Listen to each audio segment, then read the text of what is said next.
The first investment primer that I know of, and it was pretty good advice, was delivered in about 600 BC by Aesop. And Aesop, you'll remember, said, "A bird in the hand is worth two in the bush." Now, incidentally, Aesop did not know it was 600 BC. He was smart, but he wasn't that smart. Now, Aesop was onto something, but he didn't finish it, because there's a couple of other questions that go along with that. Good morning, Mr. Buffett and Mr. Munger. My name is Steve Yates. I'm from Chicago. I'm a Berkshire shareholder, and this is my 6th year coming to this meeting. I'd like to thank you for all your time and advice through the years. It's been great. I'd also like to thank all those wonderful people who sold Berkshire this year for giving us an opportunity to purchase more of the world's greatest company for dirt cheap prices. We will convey your thanks. I own another stock which sells for 4 times current trailing earnings. Every quarter we get a report. Earnings go up, sales go up, cash flow goes up, the equity base expands, they gain market share, and the stock goes down. The company has a 60% 5-year annualized growth rate and sells at 4 times earnings. I have 2 related questions. First, is this a growth stock or a value stock? And could you please give us your definitions of these terms? Second, the company sells recreational vehicles.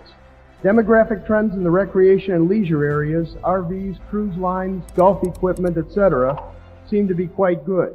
Do you see any opportunities for Berkshire here? Thanks.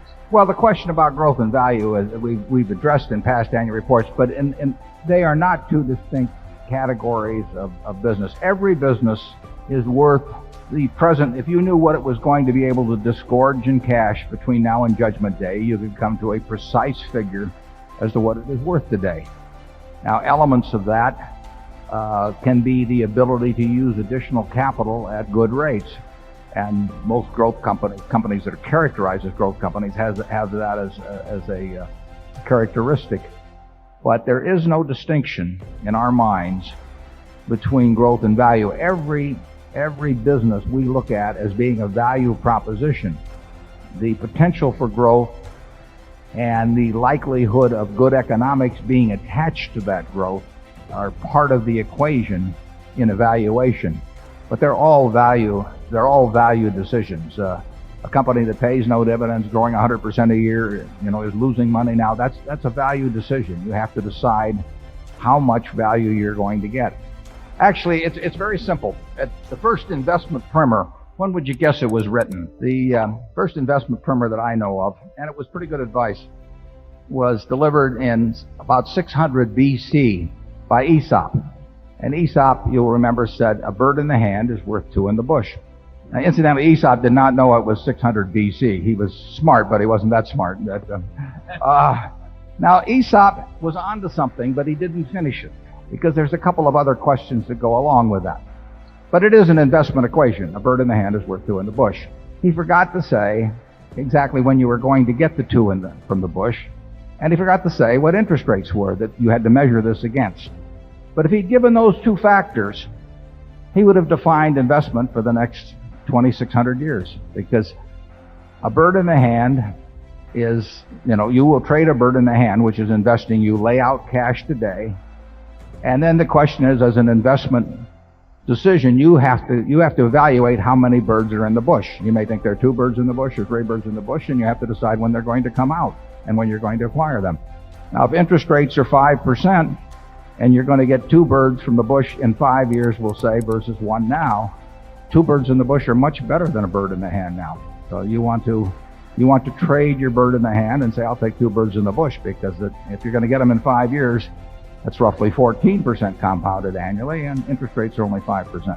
But if interest rates were 20%, you would decline to take 2 birds in the bush 5 years from now. You would say that's not good enough, because at 20%, if I just keep this bird in my hand and compound it, I'll have more birds than 2 birds in the bush in 5 years.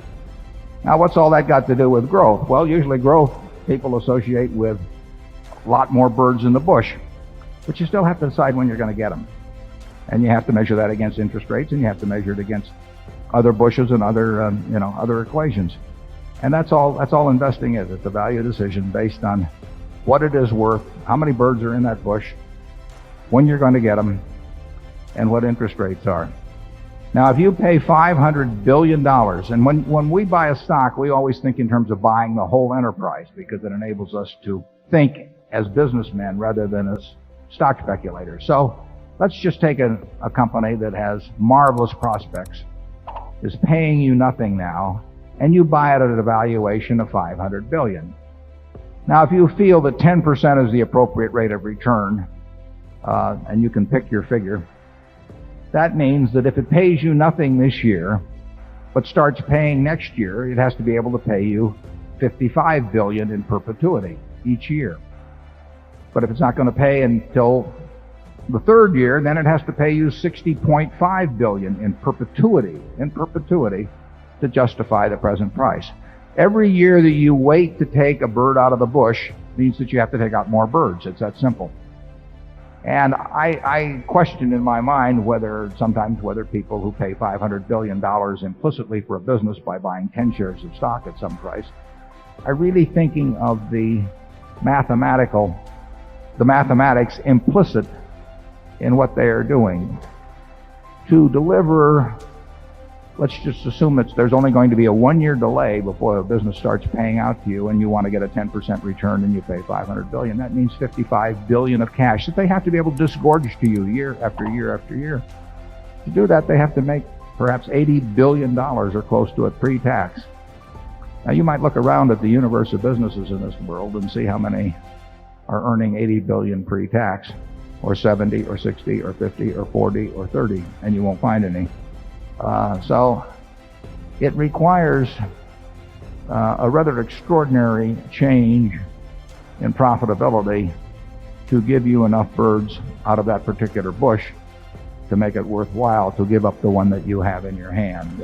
Second part of your question about whether we'd be willing to buy a wonderful business at 4 times earnings, I think I could get even Charlie interested in that. But let's hear it from Charlie. I'd like to know what that is.